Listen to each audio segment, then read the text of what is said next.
Right big TV digital exclusive లో చూస్తున్నాము. అసలు కామారెడ్డి తీవ్రమైన ట్విస్ట్ల మీద ట్విస్ట్లు బయటపడుతున్నాయి. అసలు ఏంటి ఆ ట్విస్ట్లు? ఆ కార్లో ముగ్గురు ఉన్నారా లేరా?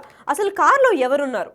సీసీటీవీ ఫుటేజ్ బయటపడింది. మనం టీవీ పైన చూస్తున్నాము. ఆ సీసీటీవీ ఫుటేజ్లో రౌండ్ చేసిన కార్ లోపల ఎస్ఐ ఉన్నట్టు గుర్తిస్తున్నారు. అయితే బిక్కనూరు టోల్ గేట్ దగ్గర సీసీ కెమెరాలో ఎస్ఐ కారు దొరికింది. అయితే బిక్కనూరు అనే ప్రాంతంలో ఆ సీసీటీవీ ఫుటేజ్ కవర్ అయినట్టు తెలుస్తోంది. అయితే అక్కడి నుంచి కారు ఎక్కడికి వెళ్ళిందంటారు? ఆ కార్లో ఎవరెవరు ఉన్నారు? బుధవారం దాదాపు 11 గంటల 41 నిమిషాలకు టోల్ గేట్ దాటింది ఆ కారు. అంటే ఆ టైంకి టోల్ గేట్ దాటింది అని అంటే చెరువు పక్కనే వెళ్తున్నారా? అసలు ఆ టైంకి టోల్ గేట్ దాటింది అంటే చెరువుకి ఏ టైంలో చేరుకున్నారు? దారిలో పిక్ చేసుకున్నారా లేదా ఆల్రెడీ ఆ టోల్ గేట్ దాటే టైంలోనే ఆ కార్లో ముగ్గురు ఉన్నారా? కార్లో ఎస్ఐ సాయి కుమార్తో పాటు కానిస్టేబుల్ శృతి ఇంకా ఆపరేటర్ నిఖిల్ కూడా ఉన్నారా అని ఆరా తీస్తున్నారు పోలీసులు. సీసీటీవీ ఫుటేజ్ ఆధారంగా కార్లో ఎవరెవరున్నారు అని చెప్పి చూడాలి.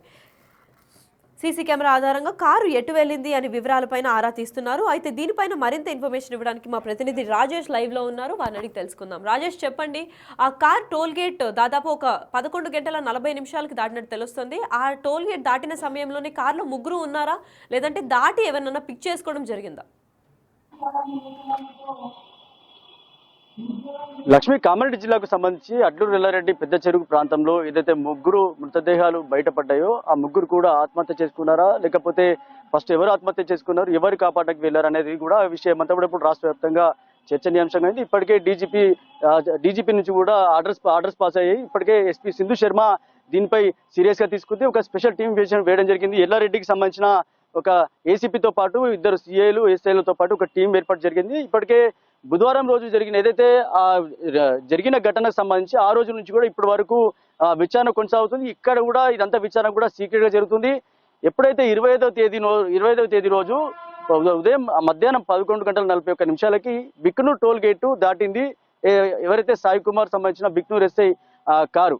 ఆ కారులో డ్రైవింగ్ సీట్ లో ఒకరు నడిపిస్తున్నట్లు తెలుస్తుంది. ఇంకా సీసీ ఫుటేజ్ ఏవి కూడా బయట రాలేదు. ఎందుకంటే ఇది కేవలం ఏదైతే సీక్రెట్ గా తీసుకున్న సీసీ ఫుటేజ్ తో పాటు అలాగే మొత్తం అన్ని కూడా సీసీ ఫుటేజ్ లో స్వాధీనం చేసుకున్నారు. ఇందులో ముఖ్యంగా ఏదైతే పోలీసులకి సంబంధించిన ఏదైతే ఇద్దరు పోలీసులు ఒక కామన్ పర్సన్ మధ్య జరిగిన ఫోన్ సంభాషణ కావచ్చు, చాటింగ్ కావచ్చు, ఇదంతా స్వాధీనం చేసుకున్నారు. ఏదైతే వాట్సాప్ చాట్ తో పాటు ఇప్పటివరకే కాల్ సంబంధించిన డేటా అంతా స్వాధీనం చేసుకున్నారు. ఇప్పటివరకే సాయి కుమార్ సంబంధించిన 3 సెల్ ఫోన్లు, నిఖిల్ కి సంబంధించిన 2 ఫోన్లు, శృతికి సంబంధించిన 1 ఫోన్. అయితే శృతికి సంబంధించిన నిఖిల్ సంబంధించిన ఫోన్లు కూడా గట్టు మీద దొరికాయి. సాయి కుమార్ సంబంధించిన ఫోను జోబులో పెట్టుకున్నాడు కాబట్టి చెరువు నుంచే మృతదేహంతో పాటు ఫోన్ బయటకు వచ్చింది. అయితే ఆ ఫోన్ మాత్రం ఇప్పటివరకు లాక్ లో ఉంది కాబట్టి ఇప్పటివరకు ఎలాంటి సంభాషణ కానీ ఎలాంటి ఆచూకీ దొరకలేదు. అయితే ముగ్గురు ఎవరైతే ఈ 3 సెల్ ఫోన్లు, ఎవరి శృతిది 1 ఫోన్ కాబట్టి ఇంకొకటి నిఖిల్ది 2 ఫోన్లు, ఈ 3 ఫోన్లలో కూడా సమగ్రమైన డాటా దొరికింది. చాటింగ్ విషయాలు దొరికాయి, చాలా విషయాలు సంభాషణలో ఉంది. ముఖ్యంగా ఎవరైతే శృతి అలాగే నిఖిల్ కి మధ్య జరిగిన ఒక సంభాషణ అయితే పోలీసులు దాన్ని కీలకంగా పట్టుకున్నారని చెప్పుకోవచ్చు. ఏంటంటే అది శృతికి సంబంధించిన విషయం, ఒక కీలకమైన విషయంలో శృతి ఆత్మహత్య చేసుకుంటానని ఒక వాట్సాప్ చాట్ చేయడంతో పాటు అలాగే నిఖిల్ కి సంబంధించిన ఒక చాట్ కూడా శృతికి వెళ్ళింది. అంటే నేను ముందు ఆత్మహత్య చేసుకుంటాను, లేదు నేను ముందు ఆత్మహత్య చేసుకుంటానని జరిగిన సంభాషణలో, లేదు ఇద్దరం కలిసి ఆత్మహత్య చేసుకుందామని ఒక ప్లానింగ్ ప్రకారం ఒక నిర్ధారణకు వచ్చారు. అది ఎప్పుడైతే సాయి కుమార్ కారులో వెళ్ళినప్పుడా, లేకపోతే సాయి కుమార్ తో కలిసినప్పుడా, లేకపోతే ఎప్పుడు ఏ అవకాశం దొరికినా ఇద్దరం ప్రీ ప్లాన్ గా ఈ ఏదైతే మనం అనుకున్న ఏదైతే విషయం ఉందో దాన్ని ప్రీ ప్లాన్ గా ప్లాన్ చేద్దామని ఆత్మహత్య చేసుకుందామని నిర్ధారించుకున్నారు. అందులో భాగంగానే ఎప్పుడైతే బిక్నూర్ టోల్ గేట్ దాటిందో 11:41 నిమిషాలకి బిక్నూర్ టోల్ గేట్ దాటిన తర్వాత అక్కడికి దాటిన తర్వాత సుమారు 2 గంటల తర్వాత వీళ్ళు ఒక హోటల్లో భోజనం చేయడం జరిగింది. ఆ భోజనం చేసిన తర్వాత అక్కడి నుంచి సాయంత్రం బిక్నూరు ఏదైతే మన అడ్లూరు ఎల్లారెడ్డి పెద్ద చెరువు ఏదైతుందో ఆ చెరువు ప్రాంతానికి స్లోగా వచ్చింది. సాయంత్రం టైంలో వచ్చారు. ఇదంతా కూడా మధ్యలో కారులో జరిగిన గొడవ కావచ్చు, సంభాషణ కావచ్చు, మాటల యుద్ధం కావచ్చు, ఇంకేదైనా జరగచ్చు. వీరి మధ్య ఏదో గొడవ జరిగింది. అక్కడ కారు స్లోగా రాగానే అక్కడ నుంచి శృతి కార్ డోర్ తీసి స్పీడ్ గా పరిగెడుతూ చెరువులో ఆత్మహత్య చేసుకుంది. తదనంతరం వెంటనే నిఖిల్ వెనక డోర్ లో ఉన్నప్పుడు వెనక డోర్ తీసి నిఖిల్ కూడా ఆత్మహత్య చేసుకోవడానికి వెళ్ళాడా లేకపోతే కాపాడికి వెళ్ళాడా అనేది ఒక చర్చ జరుగుతుంది. వీళ్ళిద్దరు వెంటనే చెరువులో పడిపోవడం జరిగింది. వెంటనే ఎవరైతే సాయి కుమార్ ఎవరైతే ఉన్నారో డ్రైవింగ్ సీట్ లో ఉన్న సాయి కుమార్ డోర్ వేయకుండానే ఫోన్ జోబులో పెట్టుకొని వెంటనే పరిగెడుతూ వాళ్ళకి కాపాడే ప్రయత్నం చేశాడు. ఎప్పుడైతే సెల్ఫ్ డెఫినేషన్ అంటే ఒకవేళ తన సొంతంగా తనను తాను కాపాడుకోనికి ఎస్ఐ ట్రైనింగ్ లో భాగంగాను తనకు ఈత కొట్టడానికి ట్రైనింగ్ ఇస్తారు. కానీ ఈత వచ్చా రాదా అనే ఒక కోణం పక్క పెడితే ఎప్పుడైతే వాళ్ళని కాపాడడానికి చెరువులో దూకాడో వాళ్ళతో పాటు లోతు ఎక్కువ ఉండడం వల్ల ఎవరైతే సాయి కుమార్ కూడా అందులో మునిగి మృతుడిగా బయటపడ్డాడు. మొత్తం ఇదంతా కూడా సినిమాని తలపరిస్తున్నప్పుడు కూడా ఏదైతే ఫోన్ సంభాషణ చాటింగ్ అంతా కూడా ఇప్పుడు కీలకంగా అయిందని చెప్పుకోవచ్చు. ఏదైతే మృతదేహాలు ఎవరైతే దొరికాయో ఆ ప్రాంతంలో దొరికిన సెల్ ఫోన్లు ఏవైతే ఉన్నాయో అవి ఇప్పుడు కీలకంగా మారాయని చెప్పుకోవచ్చు. దానికి సంబంధించిన డేటా అంతా సేకరించారు. ఇప్పుడు కొత్తగా సీసీ ఫుటేజ్ బయటకు వచ్చింది. ఆ సీసీ ఫుటేజ్ లో ఏదైతే మనం చూస్తున్న సీసీ ఫుటేజ్ లో కారు ఏదైతే బ్లాక్ కలర్ కారు బయటకు వస్తుందో అది Sai Kumar car. Driving seat లో ఒకరు నడిపిస్తున్నట్టు తెలుస్తుంది, కానీ క్లారిటీ లేదు.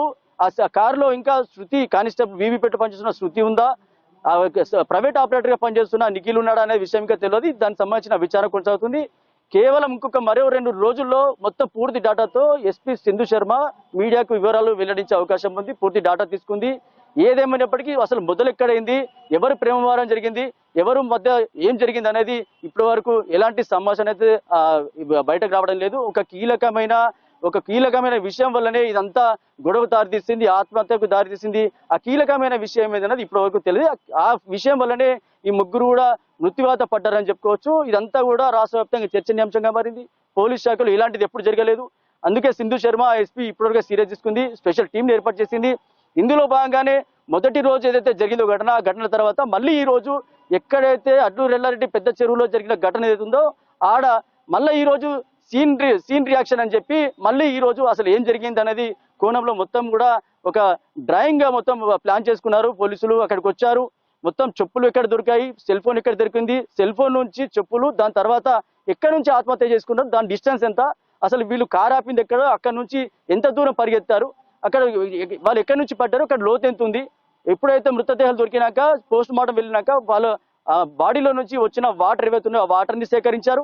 దాంతో పాటు ఈ రోజు సీన్ రీకన్స్ట్రక్షన్ పేరుతో ఈ రోజు ఏవైతే చెరువులో నుంచి వాటర్ తీసుకున్నారు ఇవన్నిటి కూడా ల్యాబ్ కి పంపించడం జరుగుతుంది. ల్యాబ్ రిపోర్ట్ ఎప్పుడైతే వస్తుందో ల్యాబ్ రిపోర్ట్ తర్వాత మొత్తం ఇదంతా కూడా డాటా అంతా తీసుకున్న తర్వాత ఒక 2 రోజుల్లో ఎస్పీ సింధు శర్మ పూర్తి డాటా ఇవ్వనుంది.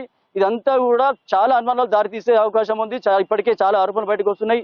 ఇవన్నిటిని నివృత్తి చేయడానికి ఎస్పీ సింధు శర్మ సిద్ధంగా ఉన్నట్లు తెలుస్తుంది. ఏదేమైనప్పటికీ ఒక పక్క ఎస్ఐ సాయి కుమార్ కుటుంబ సభ్యులు చెప్తున్నారు ఎప్పుడు కూడా డ్యూటీలో చాలా మంచి పేరు సంపాదించుకున్నాడు. ఆత్మహత్య చేసుకునే అయితే ఆయనకు ఆ స్థాయి కాదు. ఎప్పుడు కూడా అందరినీ మంచితనంలో నడిపించే వ్యక్తి, చాలా మంచి పేరు తెచ్చుకున్నాడు, ఉత్తమ పోలీస్ అవార్డులు తీసుకున్నాడు. ఇదంతా కోణం కూడా ఒక సాయి కుమార్ వ్యక్తులు చెప్తున్న పరిస్థితి. ఇప్పుడు ఈ ఘటన అంతా కూడా ఒకసారి రాష్ట్ర వ్యాప్తంగా కలకలం రేపింది. తనకు సంబంధించిన బ్యాచ్మెంట్స్ అంతా కూడా పరామర్శిస్తున్నారు. పోలీస్ శాఖ పరామర్శించింది. ఇప్పటికే ప్రభుత్వ సలహాదారు షబ్బీర్ అలీ కూడా మొన్న ఘటన స్థలానికి వచ్చి పరామర్శించాడు, వాళ్ళ కుటుంబాన్ని ఆదుకుంటా అని చెప్పాడు. మొత్తం ఘటన అంతా కూడా ఎక్కడ తిరుగుతుందో తెలియడం లేదు. అసలు ఏది కూడా పోలీస్ శాఖలో పోలీస్ సంబంధించిన ఎవరు కూడా ఎంత విచారణ చేసినప్పుడు కూడా వాళ్ళకి ఎక్కడ కూడా అర్థం కావడం లేదు. కానీ మరో 2 రోజుల్లో పూర్తి డేటాతో మొత్తం అన్ని వివరాలు తెలుపుతా అని చెప్తుంది సింధు శర్మ. చూడాలి ఎలాంటి వివరాలు తెలుస్తుందో. రోజుకు పెరుగుతున్న ఉత్కంఠతో పాటు చాలా సీన్స్ బయటపడుతున్నాయని చెప్పుకోవచ్చు. చాలా విషయాలు బయటకు వస్తున్నాయి. ఇవన్నిటికీ కూడా నివృత్తి చేయాల్సిన అవసరం అయితే ఎస్పీ సింధు శర్మ పైన ఉందని చెప్పుకోవచ్చు. మరి రాజేష్, అక్కడ కలిసింది వీళ్ళ ముగ్గురు అంటే ఈరోజు సీన్ రీక్రియేషన్ పేరుతో అక్కడ చెరువు దగ్గరికి వెళ్ళి ఇన్వెస్టిగేషన్ అయితే చేశారు పోలీసులు. మరి వీళ్ళ ముగ్గురు ఫుట్ ప్రింట్స్ కాకుండా 4th పర్సన్ ఎవరైనా ఇన్వాల్వ్ అయి ఉన్నారా?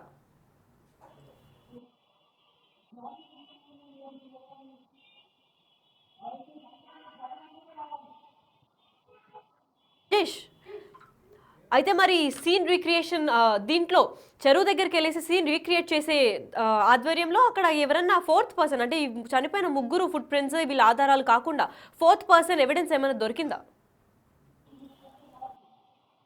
అలాంటి ఆధారాలు ఏం దొరకలేదు. ఒకవేళ అంటే ఈ సీన్ రియాక్షన్ పేరుతో ఎట్లా ఉంటుందంటే ముఖ్యంగా ఏదైతే ఒకవేళ మర్డర్ జరిగితే కనుక అక్కడ సీన్ రియాక్షన్ పేరుతో అంటే అక్కడ మానదాలు ఉన్నా లేకపోతే అక్కడ మన గుర్తులున్నా రక్తపు మడుగులు ఉన్నా లేకపోతే ఇవన్నీ కూడా ఆడ ఉన్న ముద్రలను బట్టి అక్కడ గుర్తించడం జరుగుతుంది. కానీ ఇక్కడ జరిగింది ఆత్మహత్య కాబట్టి వాళ్ళు వచ్చిన విషయం ఎవరు తెలియదు, కారు ఆపిన విషయం ఎవరు తెలియదు, ఎవరైతే శృతి ఫస్ట్ ముందుగా పరిగెత్తు ఆత్మహత్య చేసుకున్న సంఘటన ఎవరు తెలియదు, దాని వెనకాల నిఖిల్ అనే వ్యక్తి ఆత్మహత్య చేసుకున్న సంఘటన ఎవరు తెలియదు, వీళ్ళని కాపాడేందుకు వెళ్ళిన సాయి కుమార్ వెళ్తున్న సంగతి ఎవరు తెలియదు, ఎప్పుడు వచ్చారు తెలియదు, ఏ టైం తెలియదు. వాళ్ళు ఎప్పుడైతే ఫోన్ సంభాషణ ఎప్పుడైతే ఆగిపోయిందో అంటే ఫోన్ సిగ్నల్ ఎప్పుడైతే ఆగిపోయిందో అప్పుడు ఇంట్లో వాళ్ళకి వస్తారని చెప్పి రాకపోవడం, అప్పటికే ఫోన్ కాల్ స్విచ్ ఆఫ్ రావడం, మళ్ళీ కుటుంబ సభ్యులు పోలీస్ స్టేషన్లో కంప్లైంట్ ఇవ్వడం, దాని తర్వాత పోలీసులు విచారణ చేపట్టడం. ఎప్పుడైతే ఫోన్ సంభాషణ ఎప్పుడైతే క్లోజ్ అయిందో అప్పుడు పోలీసులు విచారణ మొదలుపెట్టారు. అప్పుడు ఇదంతా ఫోన్ సంభాషణ సంబంధించి, ఫోన్ కాల్ డాటా సంబంధించి, లేకపోతే ఫోన్ సిగ్నల్ సంబంధించి, ఎప్పుడైతే ఫోన్ సిగ్నల్ అంతా అందరికి కూడా ఒకటి దగ్గర దొరకడంతో అప్పుడు ఇదంతా ఒకసారి అనుమానం క్రియేట్ అయింది. అప్పుడే విచారణ మొదలు పెట్టారు. తెల్లవారుజామున ఫోన్ సిగ్నల్ లాస్ట్ దొరకడంతో అంటే అర్ధరాత్రి శృతి, నిఖిల్ మృతదేహాలు బయటకు వచ్చాయి. తదనంతరం ఉదయం అదే రోజు తెల్లవారుజామున సాయి కుమార్ మృతదేహం బయటకు వచ్చింది. ఇదంతా కూడా ఏదైతే ఒకరి ప్రీప్లాన్ గా ఇద్దరు ఆత్మహత్య చేసుకుని సిద్ధమైతే మరొకరు కాపాడడానికి వెళ్లారు. ఇదంతా కూడా ఏం జరిగిందని ఇప్పటివరకు తెలియదు. దీంతో పోలీసులు విచారణ మొదలు పెట్టారు. ఫోన్ కాల్ డాటా, ఫోన్ సంభాషణ, ఫోన్ సిగ్నల్ తో మొదలైన ఈ విచారణ ఎక్కడ ముగుస్తుందో అనేది తెలియదు. దీని వెనుక ఏం జరిగింది, వాళ్ళ ముగ్గురు మధ్యలో ఎలాంటి కూడా జరిగింది, ప్రేమ వ్యవహారం ఏం జరిగింది, వివాహితర సంబంధం ఉందా, ఇవన్నిటి కూడా నివృత్తి కావాల్సిన అవసరం ఉంది. దీనికి సంబంధించిన పూర్తి విచారణ కొనసాగుతుంది. డాటా తీసుకుంటున్నారు. మరో 2 రోజుల్లో సింధు శర్మ పూర్తి వివరాలు చెప్పే అవకాశం ఉన్నట్లు తెలుస్తుంది. ఇవన్నీ కూడా కుటుంబ సభ్యుల్లో తీవ్ర కలత మొదలైంది. కుటుంబ సభ్యులు ఏదైతే ఒక కుటుంబ సభ్యులేమో సాయి కుమార్ కుటుంబ సభ్యులేమో భార్య మహాలక్ష్మి ఇంటికి వెళ్ళిపోవడం జరిగింది గొడవలతోటి. మరో ఇటు శృతి, నిఖిల్ సంబంధించిన వీళ్ళిద్దరు కూడా చనిపోవడం జరిగింది. కుటుంబం అంతా తీవ్ర దిగ్భ్రాంతిలో ఉంది. ఇవన్నిటికీ కూడా ఏదైతే కేసు విచారణ తర్వాత నివృత్తి చేయాల్సిన అవసరం అయితే ఉందని చెప్పుకోవచ్చు. పూర్తిగా రాష్ట్ర వ్యాప్తంగా కలకలం రేపింది ఈ